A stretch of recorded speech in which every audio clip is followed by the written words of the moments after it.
I like to dedicate this to all of the Creator's righteous children. I have some food in my bag for you. Not that edible food, that food you eat. No, I have some food for thought. Since knowledge is infinite, it has infinitely fell on me. Peace. Welcome back to another episode of Forever Flowers. Today's episode, we're going to be talking about Brandon Adams. Brandon Adams is an American actor known for having played Jesse Hall in the first two Mighty Ducks movies and Kenny D. Nunez in The Sandlot. He also played in the 1989 film Polly as Jimmy Bean. Adams has also appeared in The Fresh Prince of Bel-Air, Martin, Michael Jackson's Moonwalker, where he played Zeke in the Smooth Criminal segment and Young Michael in the Badder segment, a parody of Michael Jackson's classic video for Bad, and was the leading actor in Wes Craven's People Under the Stairs. He also provided the voice of Ra in Kingdom Hearts 2. He also appeared in the sitcom Night Court on NBC, which ran from 1984 to 1992. So, Brandon Adams is a black actor from the 90s, most notably, like they said, from The Sandlot and also the Mighty Ducks, the first two Mighty Ducks movies, and also as Zeke in the Moonwalker movie, and also as Young Michael in the Badder when they were all kids, that cute little segment, music video that they did. He was in Polly as Jimmy Bean, and he was also in the sequel Polly Come Home. He was in Sunday in Paris. He was in People Under the Stairs. He was in the Mighty Ducks. He was in The Sandlot. He was in The Ghost in the Machine. He was in Beyond Desires. He was in D2 The Mighty Ducks. He was in MacArthur Park. He was in Stuck in the Corners. He was also in Quantum Leap, Empty Nest. He was on A Different World, where he played Dion and Tino for 5 episodes. He was an additional voice actor in the Tom and Jerry Kids cartoon that they did back in the 90s. He was in The Nightmare Cafe. He was in Martin. He was in South Beach. He was in Droopy Master Detective. He was in The Fresh Prince of Bel-Air. 2 episodes, actually, which I didn't know. I only remember the one. I can't remember the other one he was in, but I remember the one that he was in where he was going on a date with Ashley. And Will was super overprotective of Ashley. So he, started clowning on Brandon, our character, whose name was Brian, and it was super hilarious because Will was super overprotective of Ashley, and so he was neglecting his own date. And so at the end of the episode, the girl storms off and he's like, what is her name? He couldn't remember her name. It was so funny. And then when Brandon's character left, Will called him filthy McNasty. It was so funny. So funny. I loved him in that episode. He was in Brock. He was in Boy Meets World as Alex. He was in Sister Sister as Michael. And in Sister Sister, he played Tia Landry, her character's boyfriend, for a couple of episodes. And, if you remember anything about season 2, Tia was obsessed with Michael. It was so cute. And so Tia and Michael have this school project where they have to take care of an egg, they're married or whatever, they have to take care of an egg. And it's such a good episode. You should go watch it. There's also the episode where Tia and him get tattoos. That one's really awesome too. Because she gets in a lot of trouble with Lisa, which is funny because it's Lisa, but but he's really good on that show, and I really appreciate that. And I've seen interviews over the years where Tia and Tamara have actually said that they were in love with him, he was really cute, and I was 100% agree, girl, 100% agree, 100%. He was in The Burning Zone. He was in ARK, The Adventures of Animal Rescue Kids, and he was in Moesha as Aaron. So he was in 4 episodes of Moesha as Aaron, and those episodes were very important to the show. Moesha was having family issues with her family. She moves in with Andel. She starts dating Aaron. he's an older college guy.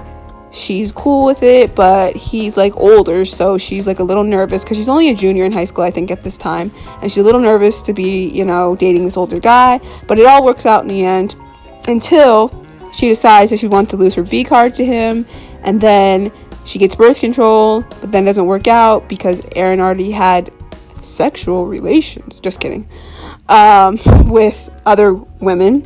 And she's like, nah, I can't deal with that because I am a virgin and you're not, so we ain't gonna do this tonight, bye.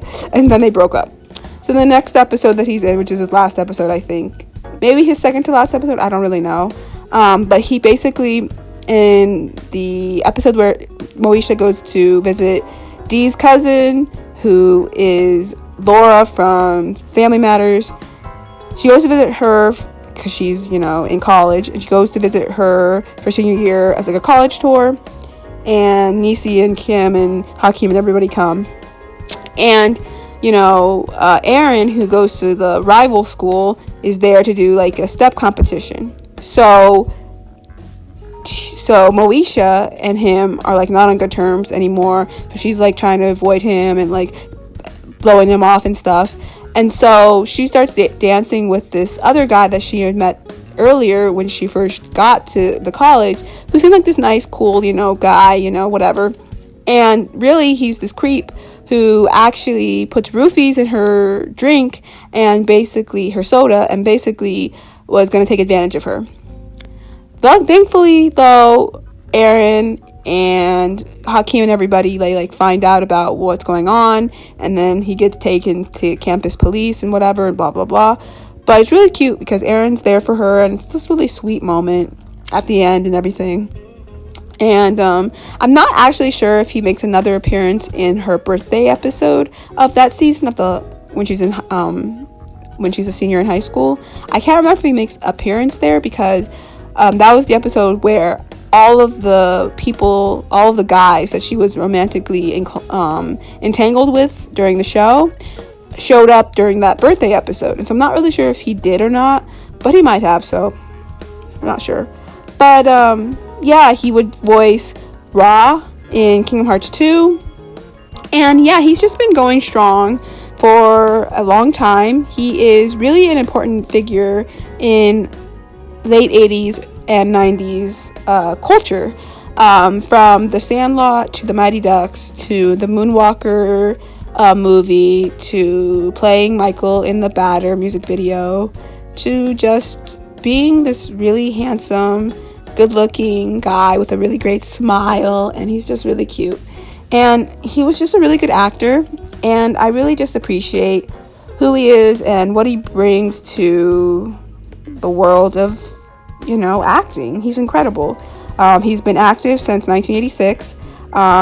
He's from Topeka, Kansas, and he is 38 years old at this point, and he's just even cuter, even more beautiful, even more handsome now, and I just appreciate him a lot. And I really appreciate his role in the Sandlot, being the only black kid on that movie set, and also because the movie was set in the 60s, being the only black kid on that Sandlot team was really awesome. And the fact that he was hanging out with all those multicultural kids was really cool. Also, I really loved him in the Mighty Ducks. He really brought a really cute little kid like sensibility to the movies. I was really sad that he was not in the third movie, but by then Kenan Thompson was already on all that, and he had already done a few other movies like Heavyweights and stuff, and so he was already projected to be like this big star. So by then, it was Kenan Thompson, and he was like the only black kid, because back in the 90s and even in the 80s and like 70s and stuff, if they were gonna have an ensemble cast, there was usually 9 times out of 10 only going to be like one black kid, and that could be the only black kid, and there couldn't be more than one. And so it was like Brandon or Kenan, and of course Kenan was the bigger star, so they went out of that. But it's all good because he did a really great job in the first 2 Mighty Ducks, and I appreciate him in those movies. And he was hilarious in The Fresh Prince. I loved him in Moonwalker. I thought he was so cute, and him and Michael's relationship in that movie was just like the cutest thing ever, and I just feel like they had a sweet little cute relationship, and they were so connected in such a genuine and like beautiful way, and I just was like, oh, this is so cute.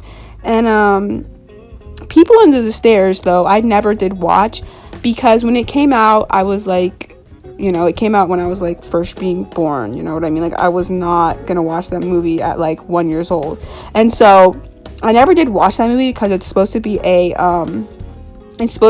a scary movie, and me and scary movies do not mix, so I don't watch a lot of scary movies. But it does say that he was nominated for a Saturn Award, which is great.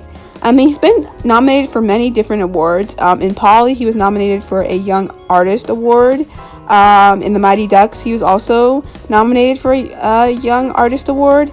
In The Sandlot, he actually won a Young Artist Award, which is awesome because he deserves it, high key. And he's just an incredible little actor, and he really embodies the 90s for me. You know what I mean? Like, there isn't really a part of the 90s that I didn't see him in, and I'm just really glad that he was able to really hone his skills as an actor in the 90s and just really be the cute, incredibly handsome, fine, sexy man that he is. I mean, it is what it is. He is really fine, sexy. And it's really beautiful to see that he got to have roles where he got to be opposite these really beautiful women. Like, that's really beautiful to me. Like, he got to be around Tia and Tamara, he got to be around Brandy, he got to be around Tatiana Ali. Like, that's just beautiful in itself. So yeah, I love you, Brandon Adams, and you basically are everything and more. You defined my childhood. You were in very many things that I watched when I was growing up in the 90s. And even though you're not making a lot of, new material, you're still really important in the landscape of a 90s kid. And I just wanted to give you your flowers and make sure that you know that you're important and you made an important impact on my life and who I am to this day. And The Sandlot is still one of my favorite movies of all time. I can literally quote that movie front to words to backwards, and it's incredible. So if you want to follow Brandon Adams on Instagram, you can follow him at Brandon_Quentin_Adams. Cool. So yeah, I just wanted to just send so much praise and love and everything to you, Brandon Adams, and thanks you so much for just embodying my childhood, and you are forever celebrated. So thank you. Until next time, peace and blessings.